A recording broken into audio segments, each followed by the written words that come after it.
नमस्कार दोस्तों, आज का ये जो वीडियो होने वाला है वो 12th क्लास की दृष्टि से 4 नंबर के लिए बहुत ज़्यादा इम्पोर्टेंट होने वाला है। और चुटकियों के अंदर अगर आप ये गारंटी के साथ मैं कह रहा हूँ, अगर ये वीडियो पूरा देख लेते हो और अगर आपके एग्ज़ाम के अंदर इन्विटेशन का सवाल आ जाता है, तो आपके 4 नंबर कहीं नहीं जाने वाले हैं। क्योंकि पूरी की पूरी कॉमन लाइन बताने वाला, आपको बस थोड़ा-सा अपना दिमाग यूज़ करना है और ये 4 नंबर आपके हो जाएँगे। सबसे पहली बात, बिना कोई देरी के वीडियो करते हैं शुरू। इन्विटेशन होते हैं 2 प्रकार के। इन्विटेशन कितने प्रकार के होते हैं? 2 प्रकार के होते हैं। एक होता है इनफॉर्मल। अब अगर आप लोग एक घरेलू तरीके से, एक घरेलू तौर तरीके से एड्रेस लिखते हुए पूरे साथ में लास्ट के अंदर वो थैंक यू वगैरह अपना नाम लिखकर इस प्रकार से पूरा लेटर के रूप में, किस प्रकार से? लेटर के रूप में अगर आप लोग लिख रहे हो, तो यहाँ पर इसको हम लोग बोलेंगे कि ये इनफॉर्मल इन्विटेशन है हम लोग, और इसको या तो हम लोग एक्सेप्ट करते हैं या डिक्लेन करते हैं। एक्सेप्ट का मतलब होता है कि आप इन्विटेशन को स्वीकार कर रहे हो, डिक्लेन का मतलब होता है कि आप किसी कारणवश नहीं आ सकते हो। जल्दी से मैं आपके लिए एग्जाम्पल तैयार कर देता हूँ और उसके अंदर जो परमानेंट लाइन रहने वाली है वो भी बता देता हूँ, तो जल्दी से तैयार हो जाइए। इससे आसान आपको और कहीं पर भी नहीं मिल सकता है इनविटेशन, गारंटी ले सकता हूँ। अगर आप इस वीडियो को पूरा देख लेते हो अभी, एक्सेप्टिंग और डिक्लेन करने वाला जो दोनों फॉर्मेट है यहाँ पर आपको समझाने वाला हूँ। वीडियो को एक बार बस 2 मिनट के लिए ध्यान से देख लीजिए, पूरी चीज़ें वो दिमाग के अंदर सीधी घुसने वाली है। और यहाँ पर क्या लिखा हुआ है? Imagine that you are Kuldeep Sharma living in Jaipur. सोचो कि आप कुलदीप शर्मा हो और जयपुर में रह रहे हो। Write an informal reply to mister J K Verma accepting the invitation of wedding ceremony. कान और आंखें खोलकर ध्यान से सुनो मेरी बात, आपको मैं क्या बोल रहा हूं, ऐसा सेम टू सेम आपको प्रश्न इन्विटेशन का देखने को मिलने वाला है। उस समय आपका ध्यान जाना चाहिए कि राइट एन इनफॉर्मल लिखा है या फॉर्मल लिखा है। ये इनफॉर्मल वाला लिखा रहा हूं, मैं समझा रहा हूं, इनफॉर्मल के अंदर एक्सेप्ट करने वाला है या डिक्लेयर करने वाला है। तो यहां पर लिखा हुआ है कि एक्सेप्टिंग, यानी इसको एक्सेप्ट करना है आपको। तो बातें ऐसी लिखनी कि हाँ भाई मैं जरूर आऊंगा, इस प्रकार की बातें इसके अंदर होनी चाहिए। मैंने क्या बोला? इनफॉर्मल वाला है ना, एक पारिवारिक पत्र की तरह लिखा जाएगा, यहाँ पर एड्रेस वगैरह सारी चीज होंगी, क्योंकि ये एक क्या है? इनफॉर्मल रिप्लाई है। इनफॉर्मल इन्विटेशन का हम लोग जवाब दे रहे हैं। अगर वहां पर फॉर्मल होता तो डब्बा बनाते, जो कि अभी 2 मिनट बाद में बना के समझाने वाला हूं, चिंता ना करें। सबसे पहले यहां पर मैंने लिख दिया एड्रेस। क्या लिख दिया? एड्रेस लिख दिया। एड्रेस अगर नहीं लिखा हुआ है तो आप कोई सा भी लिख सकते हो। एड्रेस किसका है? एड्रेस इस कुलदीप शर्मा का है, आपका खुद का एड्रेस है, आप कुलदीप शर्मा हो, ठीक है। और आपको इस मिस्टर जेके वर्मा की शादी में जाना है, उसका इन्विटेशन एक्सेप्ट करना है, इतना आप समझ लो। तो आपको 3 लाइन का एड्रेस लिखने के बाद में आपको लिखनी है यहाँ पर एक अच्छी सी डेट।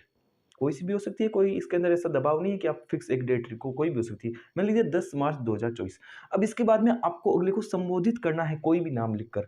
तो आप या तो डियर फ्रेंड लिख दो या डियर लिख के उसका नाम लिख दो। आगे इतनी बात समझ में? ये तो हम लोग लेटर में भी लिखते हैं, इसके अंदर क्या समस्या होने वाली है? ये एड्रेस लिखा, तारीख लिखी, डियर लिखकर ये इन्विटेशन, उसको इनवाइट करने के लिए उसका नाम लिख दिया। अब देखो कॉमन लाइन, जो कि आपको अगर यहाँ पर ये इनफॉर्मल नाम लिखा हुआ है तो वो लिखनी ही है, चाहे कैसा भी इन्विटेशन आ जाए।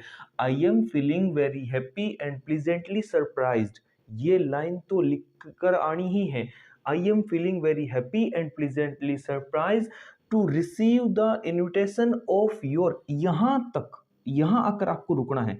यहाँ तक आपकी चीज है ना, सेम टू सेम लिख रहनी है, चाहे कैसा भी इन्विटेशन आ जाए, कान खोल के सुन लेना मेरी बात को। अब इसके बाद में कभी कभार यहाँ पर है ना, शादी की मतलब शादी का समारोह, तो मैंने क्या लिख दिया? Invitation of your wedding ceremony. आपको एक छोटी सी चीज परिवर्तन करनी है, इसको मैं अंडरलाइन कर देता हूं। अगर यहाँ प्रश्न के अंदर मान लो जन्मदिन हो जाता तो मैं लिखता receive the invitation of your birthday celebration. तुम्हारा जन्मदिन का ये जो उत्साह है, इसका मुझे ये जो इनविटेशन प्राप्त हो, उसको प्राप्त करके मैं बहुत ज्यादा खुश हूँ, तो उसका भाव पूरा का पूरा ये चेंज हो जाता। आगे लिखे हुए ये ऑन 15 मार्च, इस तारीख से 1-2 तारीख आगे दे सकते हो, कोई समस्या वाली बात नहीं। अब जन्मदिन के ऊपर भी तारीख बताते ही है। तो मैं आपको क्या कहना चाहता हूँ, मैं आपको ये बात बताना चाहता हूँ कि उसके अंदर प्रोग्राम कौन सा है, बस वो प्रोग्राम का नाम चेंज कर दो आप, और न्यूट्रिशन में आप कुछ चेंज करने की कोशिश मत करो। ये 4 नंबर आपके कहीं नहीं जाने वाले हैं। ऑन 15 मार्च 2023 यहाँ तक हो गया, गड़बड़ हो गई, 24 है ना? 15 मार्च 2024। अब यहाँ पर ये लाइन कॉमन है, I am really excited to join the celebration, मैं बहुत ज़्यादा उत्साहित हूँ इस सेलिब्रेशन को ज्वाइन करने में। ये भी लाइन आप दोनों में लिख कर आ सकते हो, एक्सेप्ट करने वाले में भी, और उसको डिक्लेयर करना है कि भाई मैं नहीं आ सकता, तो भी ये लाइन आप लिख कर आ सकते हो। तो अभी आपने क्या किया? आपको सिर्फ इसको याद करना है। आपको सिर्फ मैंने बोला जो सब्जेक्ट है, अंडरलाइन की हुई चीज है, उसको चेंज करना है।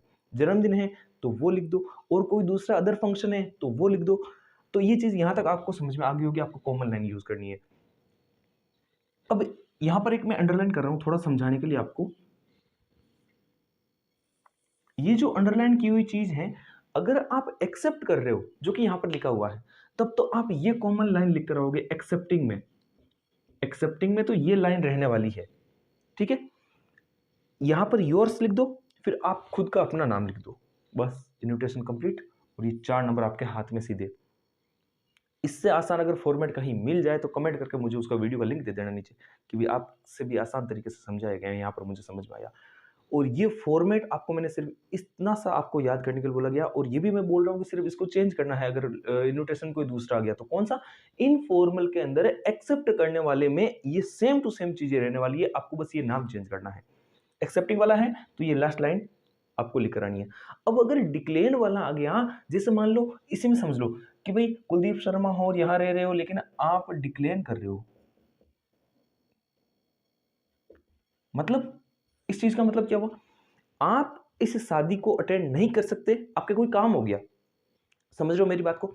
कोई काम हो गया, आप इसको अटेंड नहीं कर सकते, तो कुछ चेंज नहीं करना है, सारा फॉर्मेट वही का वही रहने वाला है।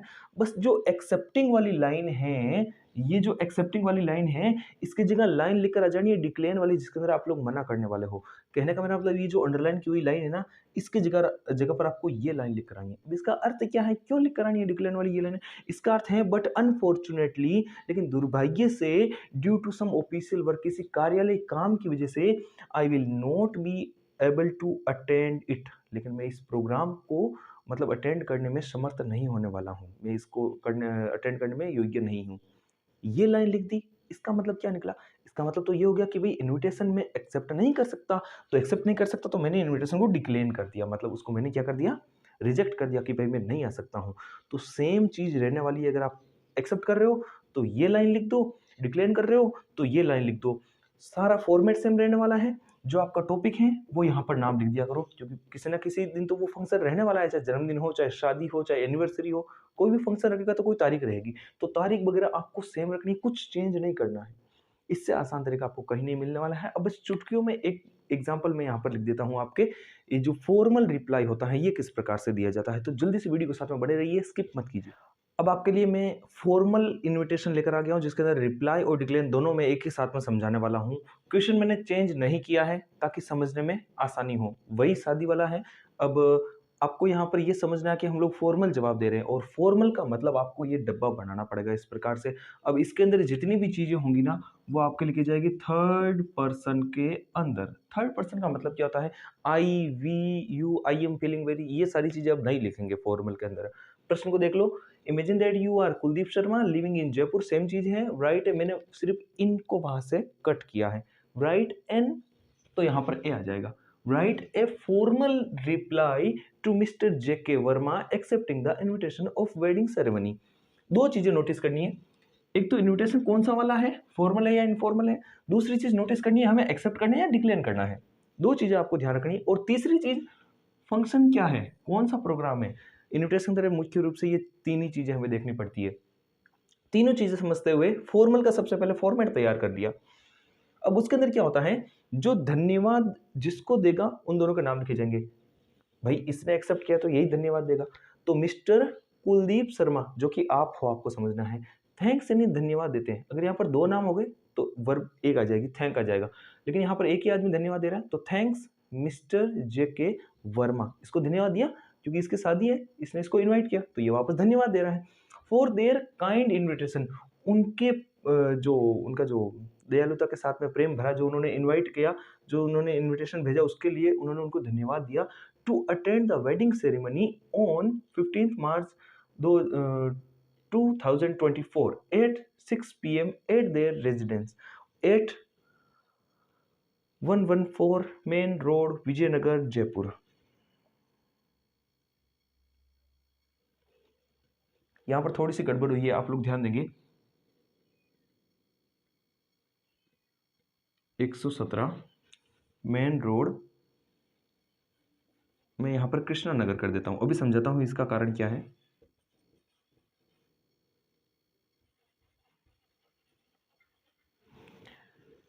यहाँ पर हम ऐसा समझा रहे हैं कि मिस्टर कुलदीप शर्मा ने जेके वर्मा को धन्यवाद दिया उनके स्नेह भरे निमंत्रण के लिए, उनकी शादी को अटेंड करने के लिए 15 मार्च 2024 को 6 बजे उनके निवास स्थान पर। उनका निवास स्थान किनका? तो ये निवास स्थान इनका होने वाला है। तो उनके निवास स्थान के ऊपर अब उनका निवास स्थान कहाँ है वो आगे एड्रेस दे दिया गया है। 117 मेन रोड कृष्णा नगर जयपुर। और मान लो ये अपने जो कुलदीप शर्मा हैं वो 114 मेन रोड विजयनगर जयपुर में ही रह रहे हैं, लेकिन इस बार यहाँ पर एड्रेस किसका लिखा गया है? इस बार लिखा गया है जिसके घर में शादी है, तो उसका लिखा गया कि इस जगह पर आते हुए इनविटेशन को प्राप्त करके इतनी तारीख को इतने बजे मैं मतलब ये जो शर्मा है ये बहुत ज़्यादा एक्साइटेड या फिर हैप्पी महसूस कर रहा है। अगली लाइन तैयार हो गई है, he will be very happy to attend the function. वह बहुत ज़्यादा कैसा है? खुश होगा। To attend the function and confirm their presence, और उसकी उपस्थिति है वो सुनिश्चित करता है। सारी की सारी चीज़ें इसके अंदर कॉमन रहने वाली, आपको चेंज क्या करना है? अटेंड द वेडिंग सेरेमनी, वही बात है। फंक्शन चेंज, तो ये वर्ड चेंज कर देना। बर्थडे पार्टी है तो बर्थडे सेलिब्रेशन लिख देना, वो नाम एक चेंज कर देना। अब उसके बाद में सारी चीज़ है वो कोई भी आपको परिवर्तन नहीं करना है। अगर वहाँ पर फॉर्मल लिखा हुआ है तो पूरा रट लेना एकदम, 4 नंबर चाहिए तो भूलना ही नहीं है आपको। सारी चीज़ सेम होने वाली है। He will be very happy to attend the function, लेकिन एंड नहीं, एंड को साथ में लेना है। ये चीज़ लिखनी है कब? जब आप चीज़ को करते हो एक्सेप्ट, लेकिन जब आप डिक्लेन करोगे तो इस अंडरलाइन वाली जगह के स्थान पर ये चीज़ कॉपी पेस्ट करके आ जाना, इसको हटाकर इसको लिख कर आ जाना जब आपको डिक्लेन करना हो। जब यहाँ पर एक्सेप्टिंग की जगह अगर ये नाम लिखा हुआ आ जाए तो उस समय आपको इस लाइन की जगह पर ये लाइन लिख कर आ जानी है। इसका मतलब हो जाएगा, लेकिन मैं मेरी जो उपस्थिति है उसके लिए क्षमा चाहता हूँ कि मैं वहाँ पर मतलब अनुपस्थित रहूँगा, मैं उपस्थित नहीं हो पाऊँगा due to some official work, किसी कार्यालय काम की वजह से मैं यहाँ पर उपस्थित नहीं हो पाऊँगा। बट रिग्रेट द इनएबिलिटी, अगर आप नोटिस करो तो कहीं पर भी आई नहीं आया हुआ है, बट रिग्रेट माई इनएबिलिटी या फिर but I can not attend, ऐसा कुछ भी नहीं लिखा हुआ है। क्यों? क्योंकि आई वगैरह होते हैं फर्स्ट पर्सन, और फर्स्ट पर्सन का जिक्र हम इनके अंदर नहीं करते हैं। बट रिग्रेट, अगर कुछ बच्चे यहाँ पर मिस्टेक कर देते हैं, बट रिग्रेट माई इनएबिलिटी करके आ जाते हैं तो वो फिर गलत श्रेणी में चला जाता है। इसके अंदर आपको माई वगैरह कुछ नहीं लिखना है, but regret the inability to attend it. It मतलब इस प्रोग्राम को, इट इसके लिए आया हुआ है। Due to some official work, best wishes for wedding ceremony. Declare वाले में उसको थोड़ा सा बेस्ट विशेस कर सकते हो लास्ट के अंदर। आई होप आपको इन्विटेशन आज जैसे समझ में आ गया होगा। चाहे दूसरा किसी भी प्रकार का फंक्शन क्यों ना हो, चाहे स्कूल के संबंध में भी क्यों ना हो, तारीख के उसके अंदर भी होगी, जगह स्थान स्कूल का उसके अंदर भी होने वाला है, आपको कोई चेंज नहीं करना है। आसान से आसान भाषा में आज हमने इन्विटेशन को अच्छे से सीख लिया है। अगर आप चाहते हो ये 4 अंक अपने दोस्तों को मिले तो उनके साथ भी वीडियो को शेयर कर दीजिए। और ग्रामर के बाकी के वीडियोज़ हैं वो भी आपको यहाँ पर नीचे मैं डिस्क्रिप्शन में लिंक दे दूँगा। वहाँ पर जाकर आप लोग समझ सकते हो। एग्ज़ाम का टाइम है, तैयारी कीजिए अच्छे से, और जो टॉपिक नहीं आए उनकी यहाँ पर आप लोग क्लासेस ले सकते हो। और अदरवाइज़ आगे वीडियोज़ आते रहेंगे आपकी गाइडलाइन के लिए। तब तक के लिए जय हिंद, जय भारत। चैनल को सपोर्ट करते रहिए यूनिक क्लासेस को।